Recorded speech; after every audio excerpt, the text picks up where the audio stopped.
this is your host, Nisa Harris, and you are listening to Shomea V'oneh Tehillim and Other Texts Podcast, Episode 7. The following is the recitation of the 4th Psalm, aka Perek or Mizmor Daled. After the recitation, stay tuned to hear more about this Mizmor.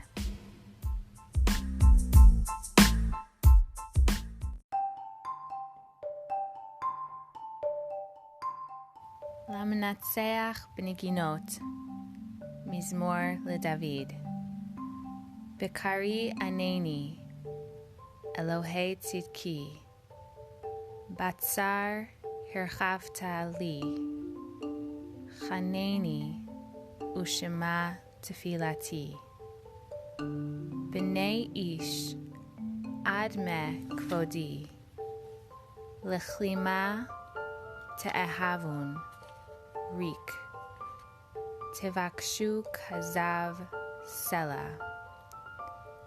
Udeu Ki Hifla, Adonai Chasid Lo, Adonai Yishma Bekari Elav, Rigzu Ve'al Techatau, Imru Bilevavchem al mishkavchem v'domu sela. Zivchu zivchei tzedek utbitchu el Adonai. Rabim omrim mi yar'enu tov nisa aleinu Or panecha Adonai. Natata simcha bilibi me'et diganam v'tirosham rabu. B'shalom yachdav eshkeva v'ishan ki ata Adonai Levadad labetach toshivenu. Mizmor Daled is David HaMelech speaking when he is older and looking back on the hardship he went through in his life and giving guidance to those hearing this song for how to get through the difficult times. First, I have to define the word lamnatseach, which is at the beginning of the Mizmor, because I just had an epiphany, which I'm sure others before me have had, but I just put it together, Baruch Shekivanti, and have to share this. So, Lamnatseach has a few potential meanings according to the commentaries, namely Rashi's translation, which is to the conductor, and then there is the interpretation that it is forever in the sense of a timeless message. And then there is the Kabbalistic understanding that we are hopeful that Hashem will begin to be revealed through it, whatever it is. And this phrase repeats throughout Tehillim. Here, David HaMelech, who comes up with this idea to build a Beit HaMikdash in Shmuel Bet 7:2 as a place to honor God, and he won't even be able to be the one to build it, either because you're of the opinion that he has blood on his hands as a man of war, or because attempting to place Hashem in a finite, sheltered structure was not what Hashem needed, but once it was what Hashem commanded with Shlomo HaMelech, then Shlomo was allowed to do it. Big concepts, maybe we'll get into it another time. In any case, I just realized David HaMelech did it.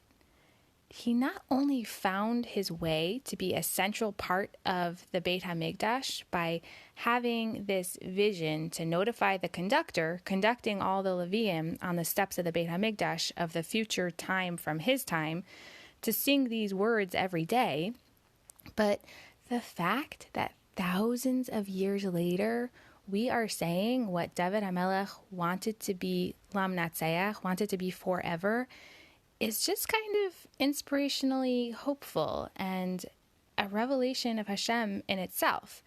Let me explain. One of the Pesukim in this Mizmor says Tsar and Herchav, talking about in my distress, or literally narrow times, you widened the path.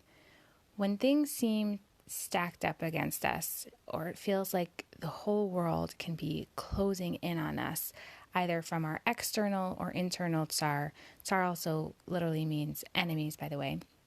Feeling like your world is narrowing. I really find this usage of the language to be beautiful, perfect way of describing the feeling. Looking for how Yad Hashem, how the hand of God may be playing a part in it, and recognizing that we might not even get to witness exactly how Hashem will open doors for us is, I think, a main takeaway from the words of Psalm 4, but also of Sefer Tehillim itself as a whole. The Tehillim itself, thousands of years later, is a testament to the fact that even though David HaMelech ached to be part of the building of the Beit HaMikdash, Hashem answered his prayers wider than he could imagine. Hashem passed on his legacy beyond a finite structure, also teaching the lesson that although the Beit HaMikdash served as a beautiful focal point where Hashem was able to come down and meet man so that they could connect, the everlasting way to connect with God is to simply aim to connect with him and recognize that even though we might not see how, there is a plan bigger than we can comprehend, and we all just have to keep putting our best selves forward to be part of the ongoing chain.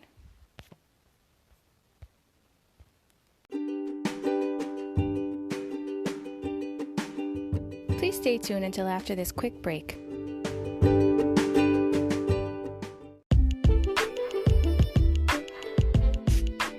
This week's Tehillim recitation is for the Refuah Shalema of body, mind, and soul of Sarah Bat Chana Devorah and Rachel Bat Chana, who are in the midst of a narrow time in their lives.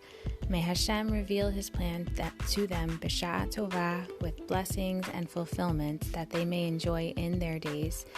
And if you would like to sponsor an episode, please email me at nursenisa1@gmail.com. That's NURSENISA1@gmail.com.